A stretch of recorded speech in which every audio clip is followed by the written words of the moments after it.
दशरथ जी की वो अंतिम स्थिति कि आज उन्हें केवल अग्नि चाहिए, क्योंकि अंतिम श्वास निकल गई, निष्प्राण पड़े हैं, उन्हें केवल सिर्फ चाहिए तो अग्नि चाहिए। लेकिन कल्पना करो कि अग्नि देने के लिए कोई तैयार नहीं है, कोई तैयार नहीं है अग्नि देने के लिए। सावधान, जीवन में अगर अच्छा काम करके नहीं प्राण त्यागोगे तो मोक्ष की कामना मत करना, मोक्ष की कामना बिल्कुल मत करना कि हमारा मोक्ष होगा। और मैं आपसे एक बात पूछना चाहता हूं कि दशरथ जी महाराज हरिधाम नहीं गए, दशरथ जी कहां गए हैं? सुरधाम। राव गए सुरधाम, जबकि जाना चाहिए था राव गए हरिधाम, हरिधाम जाना चाहिए था बैकुंठ, लेकिन नहीं, कहां पहुंच गए? सुरधाम। अरे सुरधाम पहुंच गए हैं तो सुरधाम पहुंचने में कोई आश्चर्य नहीं है और ना कोई विशेषता है, क्योंकि जब जिंदा थे तब सुरधाम जाते थे, अब मरने के बाद सुरधाम, तो क्या विशेषता है बोलो भाई? जब जिंदा थे तब भी सुरधाम जाते थे कि नहीं? आगे होई कहीं सुरपति ले वो अरध सिंहासन आसन देई। तो बोले भाई सिंहासन आसन देई का अर्थ क्या करोगे? ये राजाओं का सिंहासन सचल होता है, अचल नहीं होता है, इसलिए राजा का सिंहासन राज दरबार में ही रहता है। ये हमारा सिंहासन, ये पीठ का सिंहासन है, ये सचल है, इसे कहीं भी ले जाओ, क्योंकि हम राजा नहीं हैं, हम महाराजा हैं। तो अंतर तो रहेगा, क्यों भाई? रहेगा कि नहीं रहेगा? हैं? अगर राजा की तरह हमारा अचल कर दिया जाए तो राजा में और महाराजा में क्या अंतर रहेगा? इसलिए राजाओं का सिंहासन सचल नहीं होता है, राजाओं का सिंहासन अचल होता है। तो इंद्र का सिंहासन भी अचल है और दशरथ जी का सिंहासन भी अचल है। सीधी सी बात यह है कि आगे होए जहीं सुरपति ले ही अरद सिंहासन आसन देई। दशरथ जी स्वर्ग जाते थे तो इंद्र खड़ा हो जाता था, अगवानी करता था, और एक ही सिंहासन पर दोनों बैठ जाते थे, आधे में इंद्र आधे में दशरथ जी। तो बोलो विशेषता है कि नहीं कि जिंदा में ही स्वर्ग जाते, अब मरने के बाद स्वर्ग चले गए तो कोई विशेषता नहीं। अच्छा, ये प्रमोशन माना जाएगा? कोई प्रमोशन नहीं भाई, जिंदा में जहां रहे मरने के बाद वहीं रहे, कोई मतलब नहीं। बोलो भाई, कोई मतलब नहीं। मतलब तब है, विशेषता तब है जब वैकुंठ मिलता, हरिधाम मिलता, तब विशेषता है। अच्छा, दशरथ जी महाराज सुरधाम गए, कोई विशेषता नहीं, लेकिन जटायु जी महाराज हरिधाम गए, गीत गए हरिधाम। बोलो ये विशेषता है कि नहीं? दूसरी विशेषता क्या है कि दशरथ जी सोचते रहे कि राम के हाथों से मेरी अंत्येष्टि हुई, लेकिन वो संभव नहीं हुआ। परंतु गीधराज जी कभी कल्पना नहीं किए थे कि राम के हाथों से मेरी अंत्येष्टि होगी, लेकिन भगवान ने स्वयं अपने हाथों से अंत्येष्टि की। बोलो विशेषता है कि नहीं? जटायु में और दशरथ जी में बहुत अंतर है। पहले तो यही अंतर है कि दशरथ जी मानव योनि में, बोलो है कि नहीं? अच्छा, जटायु जी किस योनि में है? खग योनि में। खग मानी होता है पक्षी, तो खग योनि में। अच्छा, खग में भी कोई ऐसे वैसे खग नहीं है, जो खगों में अधम खग होता है वो है। बोलो भाई है कि नहीं? और दशरथ जी मनुष्यों में साधारण मनुष्य नहीं है, फिर कैसे हैं? रामायण पढ़ो, तीन का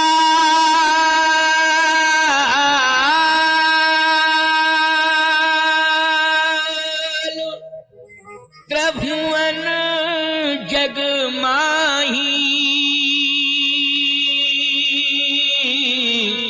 ओ भूरि भाग दशरथ समुनाय। मानव योनि में है लेकिन साधारण नहीं है। 3 काल त्रिभुवन जग माही, भूरि भाग्य दशरथ सम नहीं। त्रिभुवन में इतना बड़ा कोई भाग्यवान ही नहीं है जितने भाग्यवान महाराज दशरथ है। लेकिन गीध क्या है जटायु? गीध है अधम खग आमिष भोगी। बोलो भाई, इतने प्रकार के दोष गिनाए जा रहे हैं। दोष हैं ये? अच्छा, गुण है कि ये दोष है? गीध है अधम खग आमिष भोगी, यानी मांस खाने वाला। अच्छा एक बात बताओ, मांस खाने वाला बड़भागी होता है कि अभागी होता है? जल्दी बोलो। मांस खाने वाला बड़भागी होता है कि अभागी होता है? बोलो।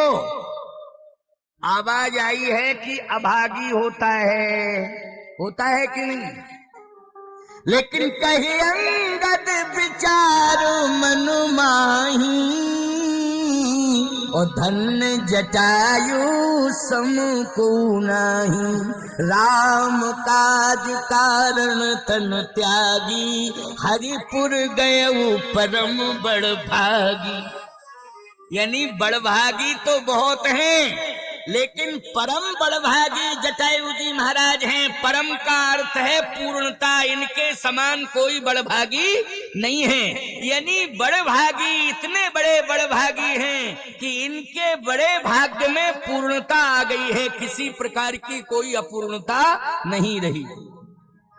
अब सोचो जरा। लेकिन दशरथ जी महाराज बोले राम राम कही राम, कही राम राम कही राम। ओ तन पर हरि रघुवर बिरह, राव गयऊ सुर धाम। राम राम राम राम तो कहा है, लेकिन फिर भी बैकुंठ नहीं मिला, हरिधाम नहीं मिला। मिला क्या? बोले सुरधाम। सुरधाम पहुंच गए। एक और बात बताएं आपको, बड़ी अच्छी बात है। क्या? दशरथ जी महाराज को भरत जी ने धिक्कारा, और इसके अलावा दशरथ जी महाराज को श्रवण के माता पिता ने भी धिक्कारा। बोलो धिक्कारा कि नहीं? श्रवण कुमार के माता पिता ने भी धिक्कारा है। धिक्कार है दशरथ तुम्हें, धिक्कार है दशरथ तुम्हें। शापित करता हूं कि जिस तरह से मैं तड़प तड़प करके प्राण त्याग रहा हूं, वैसे ही तुम भी तड़प तड़प करके प्राण त्यागोगे। धिक्कार है तुम्हारे जीवन को, धिक्कार है। तुमने मेरे मातृ पितृ भक्त बेटे को इस तरह से मार दिया। भले ही धोखे से मारा है, लेकिन बहुत बड़ा अपराध हुआ है तुमसे। मैं तुम्हें क्षमा नहीं कर सकता हूं, और श्रापित करता हूं कि तुम तड़प तड़प करके प्राण त्यागो। बोलो, श्रवण के माँ बाप ने धिक्कारा कि नहीं धिक्कारा? धिक्कारा है। इसके बाद भरत जी ने धिक्कारा। मरने के पहले श्रवण के माँ बाप ने धिक्कारा, और मरने के बाद दशरथ जी को भरत जी ने धिक्कारा। आपको एक अद्भुत बात बताएं, श्रवण कुमार की तुलना और भरत जी की तुलना तराजू के पल्ले पर रख लीजिए। एक पल्ले पर श्रवण कुमार की मातृ पितृ भक्ति को रख दो, और तराजू के दूसरे पल्ले पर भरत की राम भक्ति को रख दो। बोलो भाई, तो कहीं ना कहीं मैं ये नहीं कहूंगा कि पल्ला कहीं हल्का पड़ जाएगा श्रवण कुमार का। बोलो भाई, इधर भरत की राम भक्ति, उधर श्रवण कुमार की मातृ पितृ भक्ति, पल्ला बराबरी का हो जाएगा। क्योंकि श्रवण कुमार ने जो मातृ पितृ भक्ति की है, तो मातृ पितृ भक्तों की लिस्ट तो बहुत लंबी है, लेकिन नंबर 1 पर नाम आता है तो श्रवण कुमार का आता है। श्रवण कुमार जैसा मातृ पितृ भक्त कोई दूसरा नहीं हुआ।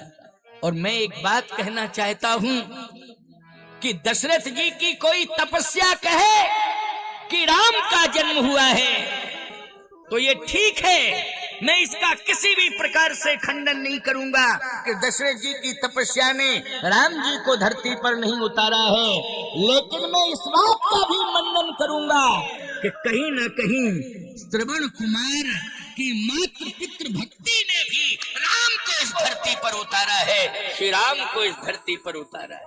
बोलो उतारा है कि नहीं? क्योंकि पुत्र योग नहीं, संतान योग नहीं बन रहा था, परंतु श्रवण कुमार का वध हुआ तो माता पिता ने श्राप दिया, वो श्राप वरदान बन गया। वो श्राप वरदान बन गया कि जिस तरह से पुत्र के वियोग में तड़प तड़प करके हम प्राण त्याग रहे हैं, वैसे ही तुम भी पुत्र के वियोग में तड़प तड़प करके प्राण त्यागोगे। तो सीधी सी बात यह है कि जिनके पुत्र नहीं है वो भी मरते, और जिनके पुत्र हैं वो भी मरते।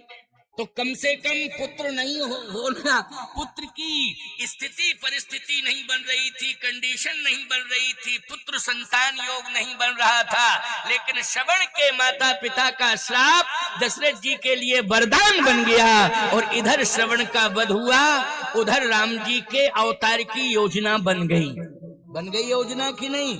अब बोलो ईमानदारी के साथ बताना, हृदय पर हाथ रख के बताना, कहीं ना कहीं श्रवण कुमार की मातृ पितृ भक्ति भी इक्ष्वाकु वंश के साथ जुड़ गई।